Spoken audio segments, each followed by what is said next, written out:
Hello stars, my name is Blue, and today we are lost in Hiveswap Friendsim.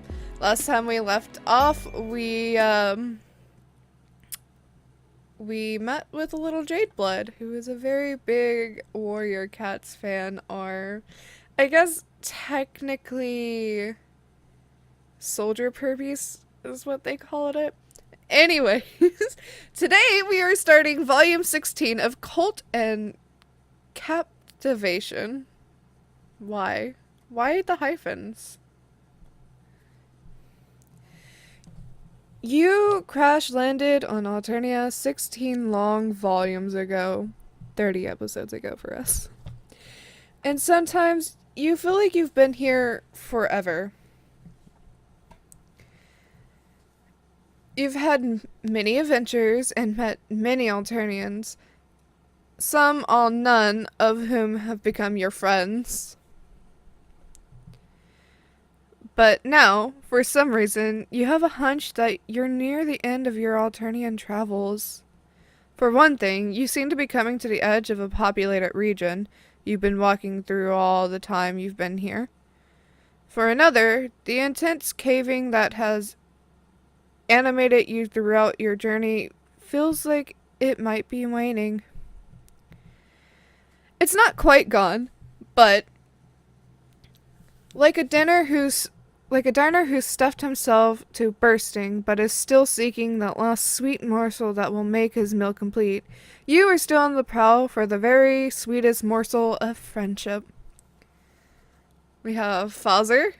Oh my god, that's adorable. And we have Marvis. I see him all over my feed all the time. People are like head over heels in love with this dude. But we're gonna go with Fazer? We're just gonna say Fazer. Or Fazer?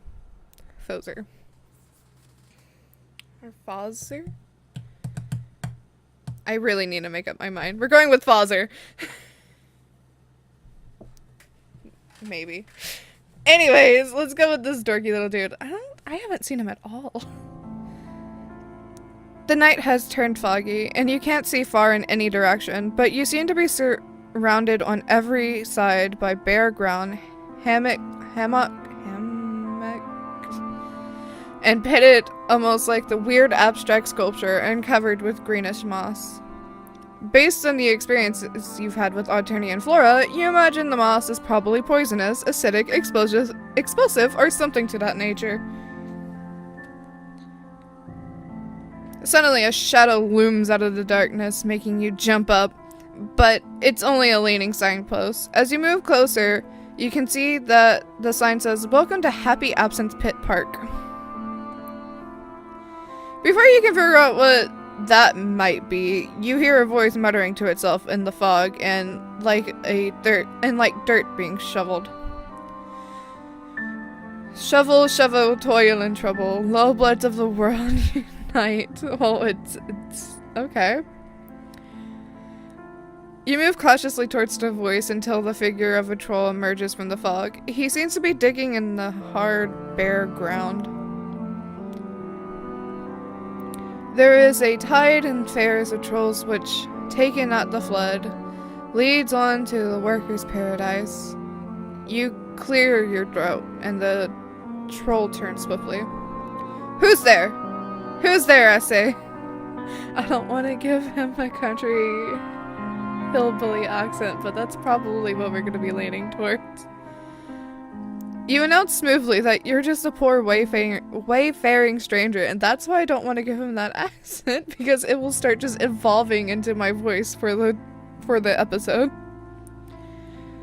Not a ghost or any nonsense like that. You confirm that you are not a ghost. Good, because I don't believe in them. I'm a dialectal materialist. Well, if you're not a ghost, who are you? You explain that you're a humble alien who recently, well, not so recently, crashed on Alternia, who's been looking ever since for you. Here, you blushingly trail off into a mumble. The troll snorts and comes close to study you. His breath is not of the freshest. An alien? Well, you are the color of cheese. What? Excuse me? But it could be makeup. You could be a high blood in disguise come to watch a poor little Falzer Villas pursuing his humble profession of perpetrator. For some unknown reason of your own. I need to use the other arm so my arm on the edge of the desk doesn't lose feeling.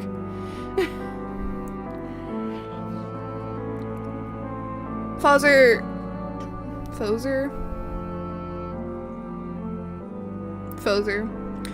rubs at the exposed skin of your arm to see if the makeup will come off, but it doesn't. But he's still suspicious. A real alien would know what outer space is like. Describe outer space to me. You describe attack ships on fire on the shoulder of Orion, and watching sea beams glitter in the dark near Tannhäuser Gate.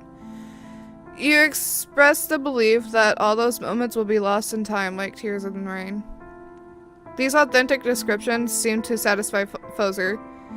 He nods his head and seems to think. He doesn't appear to be a fast thinker. Finally, he seems to have an idea. Do these cheese entities where you come from have a strong conscience of class struggle? You have no idea what he's talking about, but you're always good at guessing the right answer on a multiple choice test. You assure him that the people where you come from have a strong consciousness of class struggle, that they use it to jack up their cars when they get flat tires. A smile spreads over Falzer's face, and he pumps a fist in the air.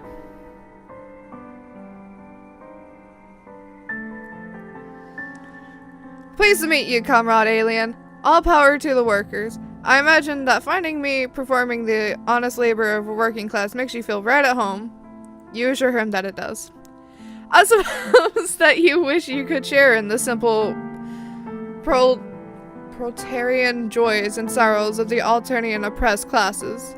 You're not sure what proletarian means, but sharing joys and sorrows sounds like a hopeful prelude of friendship. So, you say you were just thinking that you would like to share in these kinds of sorrow and joys and sorrows. Easily done, comrade. Here, take this shovel. You can enter into solidarity with the Alternian working class right now. No, don't thank me. Freedom, brotherhood, and equality is my motto. Conduct your perturbations right here, if you please. Working class. What is it called? Unions. Is he like a union guy?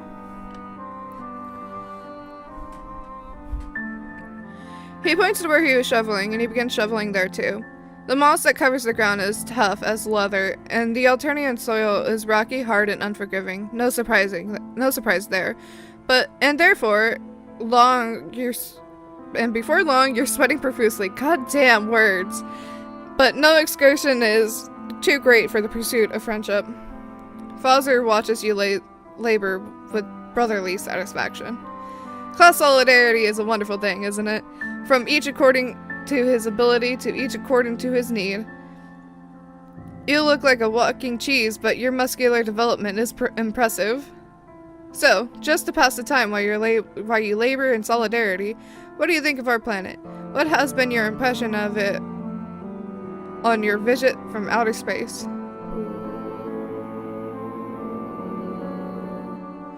You suppose it's no worse than a lot of places? I don't know what you want me to say, my dude. You suppose it's no worse than a lot of places, with some good points and some bad. As a guest, it's only polite to say nice things to your host's home planet. Besides, meeting Falzer has stoked your desire for sweet friendship, morsel, and a little praise and flattery often goes a long way to make people like you. So, with the little breath you have to spare from your digging, you tell Falzer that you found Alternia most interesting. The fierce rush of love. The fierce rush of life here induces a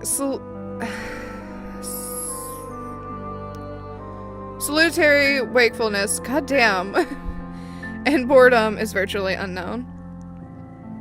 Also, the social structure arising from the hemospectrum and multidimensional relationship matrix is very unusual, producing a fascinating array of possible interactions among people.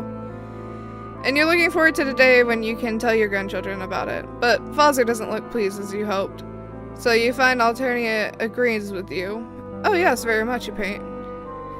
You find it interesting and fascinating. Am I supposed to say it's horrible? I mean, it is horrible, but you're an alien on a planet that you've never been to before. I accidentally clicked. I knocked into my hand. And you're not supposed to find just a bit of it interesting. Definitely.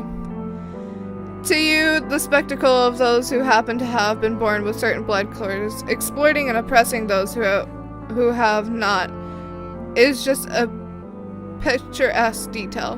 Well, you wouldn't go so far as to. You find nothing objectable in a society where the strong kill the weak at will, based on nothing more than the color of blood fluid, where the upper classes see the lower as more than inanimate objects whose only purpose is to serve them, where a whole corrupt society is turned slowly to breed cannon fodder for a psychotic empress's mad plan to conquer the entire galaxy, more peoples to oppress. That certainly wasn't what you. While the streets run with rust, orange, and gold blood, you stand unconcernedly and remark how interesting and fascinating Alternia is. I mean, from a perspective of an outsider, it is both interesting, fascinating, and terrifying. So,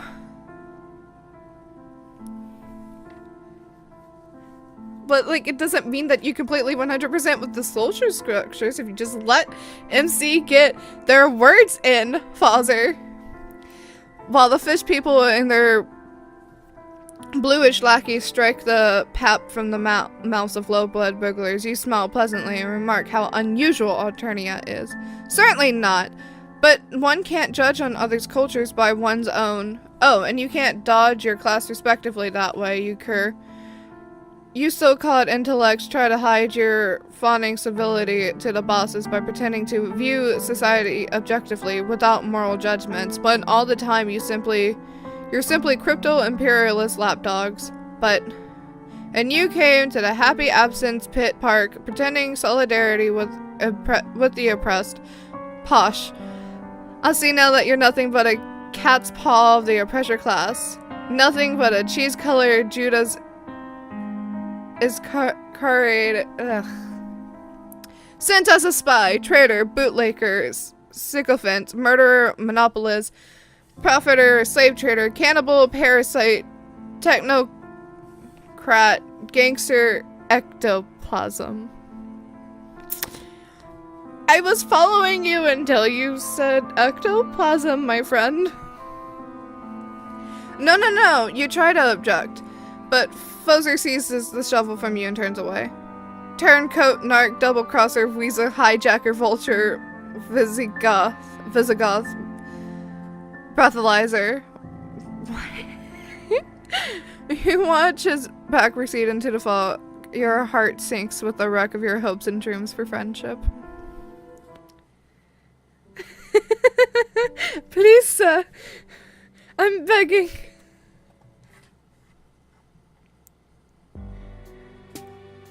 Okay.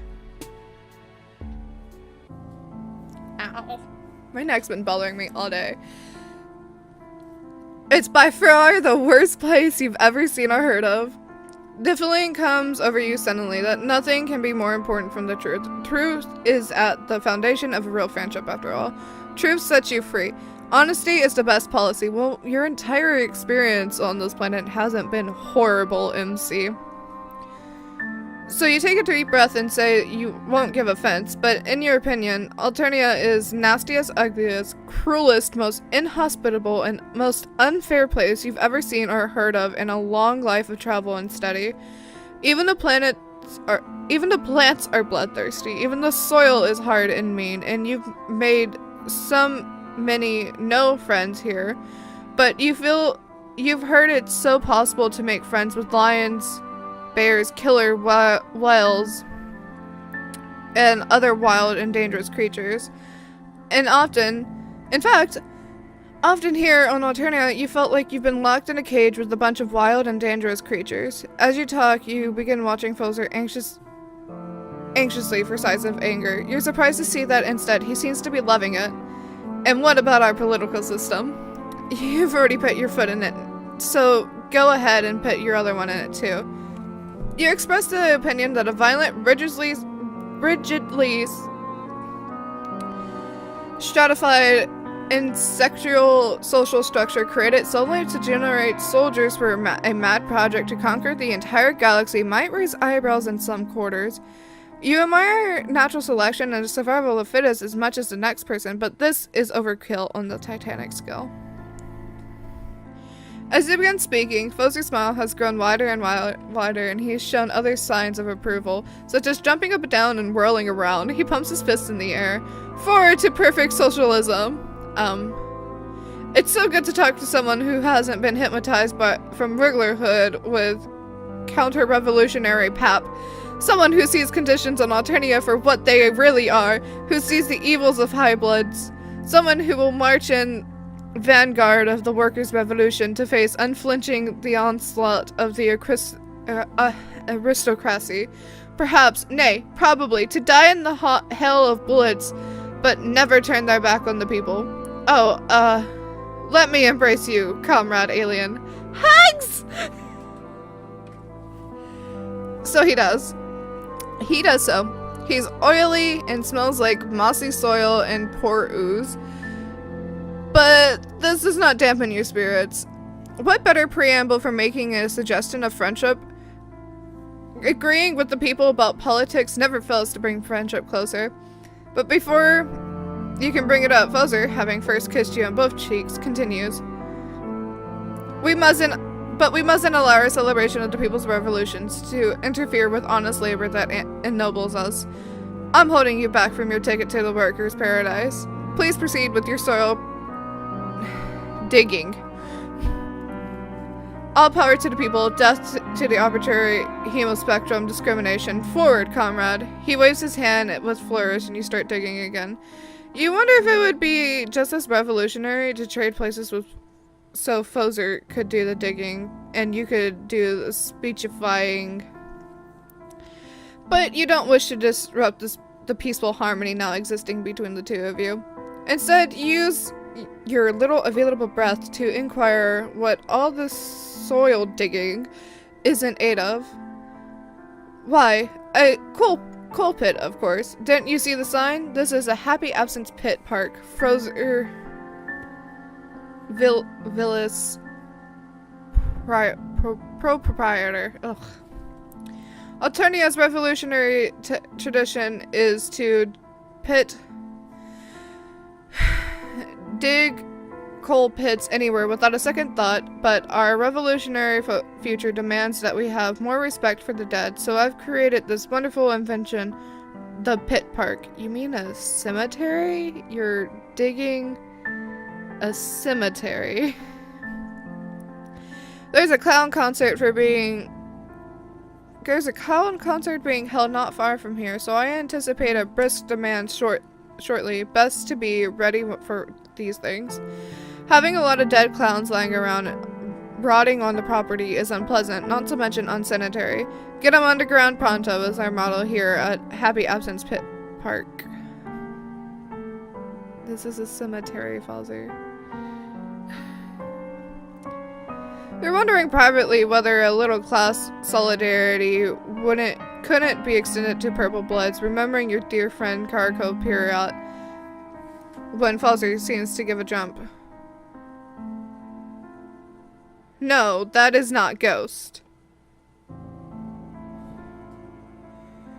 Grateful for an excuse to stop digging, you turn to look in the direction of Fozer is staring. Leaning on your shovel, you don't see anything in the fog. You ask, what is not Ghost? Nothing is. I'm a dialectical materialist, and if any ghosts come around here to the Happy Absent Pit Park, They should be aware that I won't believe in them, so they might as well go somewhere else. If you don't believe in them, why are you talking to them? You confess that you don't see anything but foggy darkness and humped and pitted ground, where you now guess piles of killed Alternian exoskeletons are buried in the coal pits. Grave! They're graves!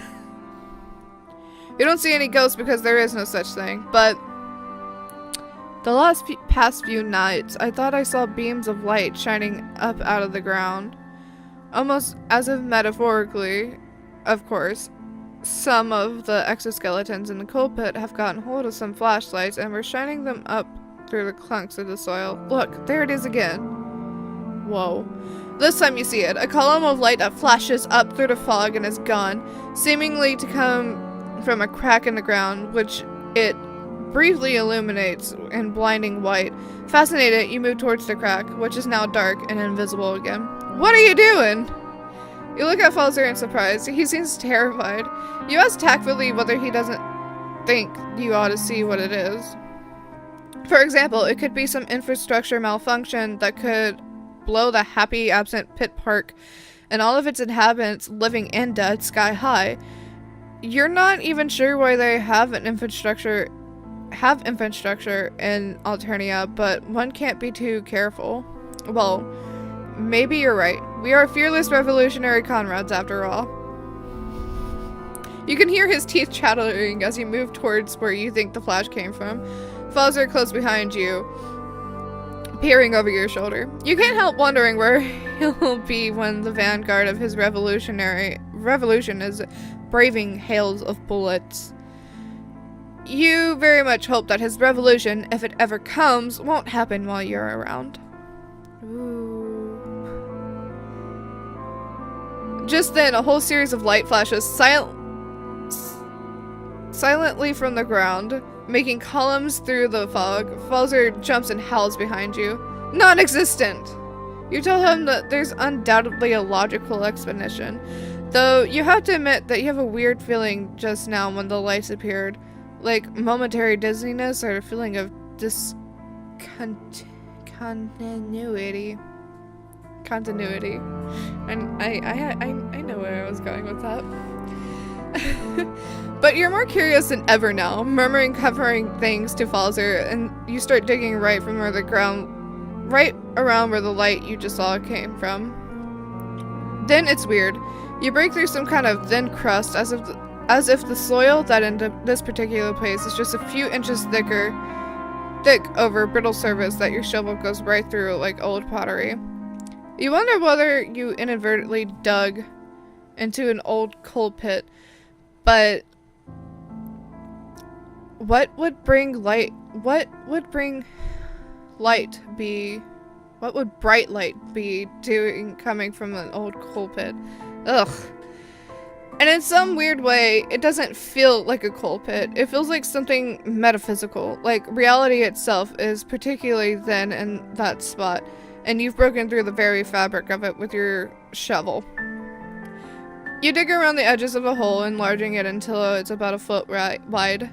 The darkness within makes the darkness of Alternian nights seem so bright compared to by comparison.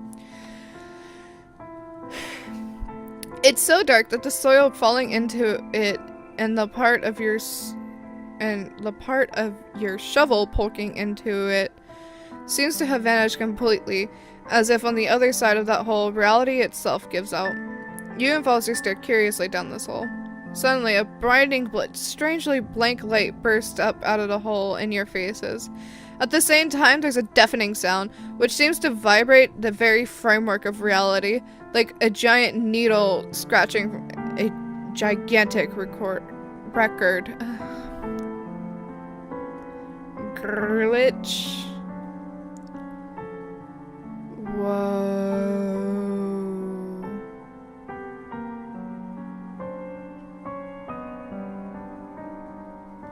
Excuse me? You're standing in the foggy night, holding a shovel that has been handed to you by Falzer Veles. He points to where he's been digging, and you begin to dig in the same place. The moss that covers the ground is tough as leather, and the Alternian soil is rocky, hard, and unforgiving. No surprise there. And before long, you're sweating profusely. But you feel strange, like you were just standing somewhere else, doing something else, seeing something else. The after images of blinding light and deafening sound seem to linger in your eyes and ears, but all around you is nothing but dark fog and bare ground humped and pitted. You must have had a dizzy spell. You shake it off and begin to dig the soil. No excursion is too great for the pursuit of friendship, after all. Fuzzer watches you with satisfaction. Honest work is a wonderful thing to do. All hail the old regime, eh? You look like a walking cheese, but your muscular development is impressive. What do you think of our planet? What has been your impression of it on your visit? I feel like I need to save, because I feel like the correct answer is going to be the wrong answer, and that's a bunch of bullshit, but we'll see.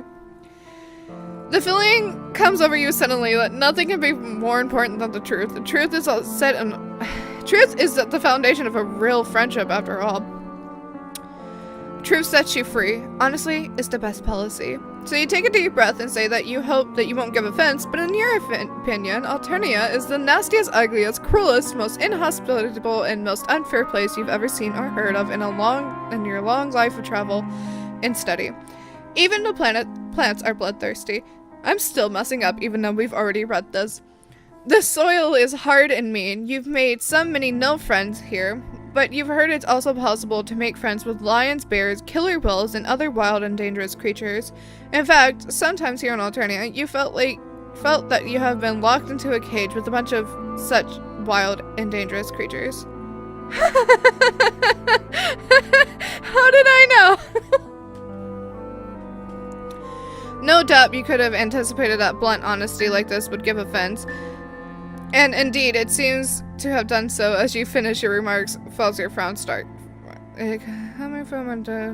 you come from Alternia as an uninvited guest, only to criticize and judge our civilization, huh? No!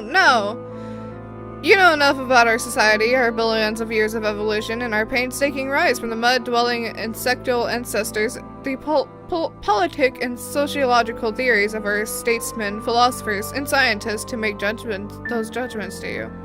Well, no doubt you've done studies establishing what would have happened if the hemospectrum groups were placed in different relations to one another. If, for example, rust bloods were the highest groups and fuchsia bloods were the lowest.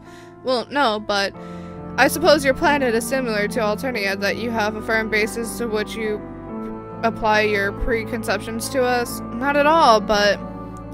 And surely you aliens are similar enough biologically and physically to trolls to know how we feel about our own society. I thought not. I guess from the very first place that you were nothing but a diligent, fraud, socialist, pseudo-intelligent spouting from your ivory tower theories without the least idea what you were talking about. Well, smarty pants alien, I suggest that you take your cheese-like person and your theories home to your own planet. It won't be long before her most high imperial conquers your arm of the galaxy, so that we Alternians can return the favor by standing in judgment over your society and politics. In the meantime, I bid you good ciderum. And with that, Falzer really seizes his fucking shovel, as well as your hopes and dreams, and stalks off into the foggy night. Oh my god. You're not using that one as a thumbnail. I had a feeling that was gonna happen. You suppose it's no worse in a lot of places, with some good points and some bad.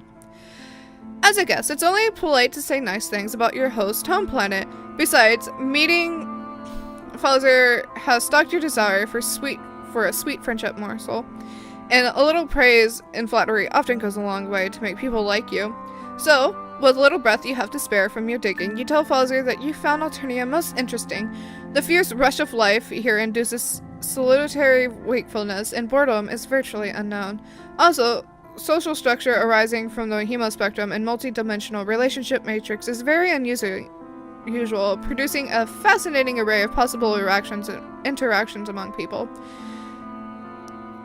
You're looking forward to today when you can tell your grandkids about it. As you're speaking, a satisfied smile overspreads Fozer's face. I'm glad you recognize the nobility of our ancient society with its orderly hierarchy and naturally evolved degrees of privilege reflecting naturally evolved degrees of ability. You're pleased that your words have been met with approval, but you're still a little troubled. You have an odd deja vu sensation that this whole exchange could have gone quite differently. Maybe even did go quite differently sometime in the past or in some parallel universe. You inquire timidly whether the whole domination of the lower bloods by higher on Alternia doesn't feel like oppression. Never! I myself am only a rust blood, so I lack the privileges of the higher bloods. But most importantly, a thing for society is that everybody should be in their own appointed place and do the things they're suited for. If all passengers in a rowboat kept their seats and row in the same direction, the boat will quickly reach its destination. But if the passengers all jump up and start running around, grabbing others' oars, and the boat will capsize, and then all will be lost. You remark diplomatically that Alternia isn't a rowboat rowing it towards a destination. You're wrong! A planet is very much like a rowboat adventuring through the black waters of space. And as for our destination, all of us on Alternia aim at but a single goal every hour of every day, to serve her most high imperial constantness in conquering her glorious galaxy-wide empire. Long live the Empress. Fuck, what is this effect called? Parallel dimensions and whatnot. I know about it and I can't remember what it's called. Well, you suppose the sense of being part of something larger than yourself makes up a lot. It does. And naturally evolved systems are almost always more robust than artificially designed ones. They are! And it's true that Alternian social structure does bring some semblance of order to a collection of 12 desperate troll subtypes. It is. Fozer beams at you fondly. There's nothing that warms your heart like someone who thinks you're right about everything. It's so wonderful to find someone, even someone who looks like a piece of cheese, who is so intelligent and understands society and politics so perfectly. Finally, a true friend.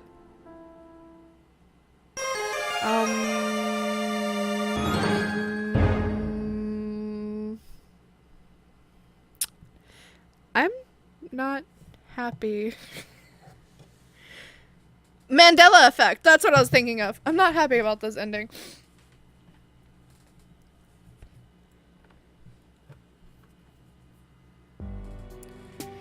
This whole thing has Mandela effect written all over it or something to that effect. But it's like you actually seeing the Mandela effect happening in process, like you being sucked into a different parallel universe and reliving moments, that kind of thing.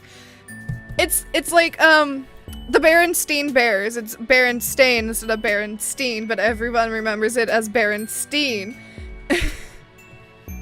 It's the same universe, just something slightly different. So I am assuming that MC just experienced that to a degree where the only thing that changed was Fozer and your scenario. This is... I can't even.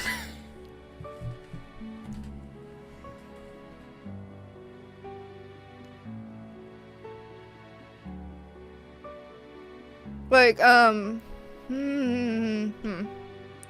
It's like with the flashing light thing, when MC was saying that it felt like reality was thinner there. People say like there's points in our reality that are thinner than the rest, and that's how like the Mandela effect thing happens, or like spirits and ghosts and whatnot get through or can interact with things in our reality, our plane of existence. That's so weird.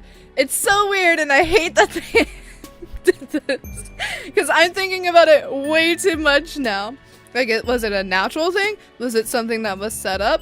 Would the Alternian government go through such trouble as to set up something in hopes that some random rebel would find it and suddenly become a government-loving praisist? Or was it just a weak spot in reality that MC stupidly dug into? I hate it. But, that's it for today's stars! If you liked the video, please give it a like, and subscribe if you haven't already to join our wonderful galaxy. Comment down below and I'll get back to you in some way or another. And I will see you for our next adventure. Remember, we're all made of the same cosmic dust, so be nice. Kate, love you, bye!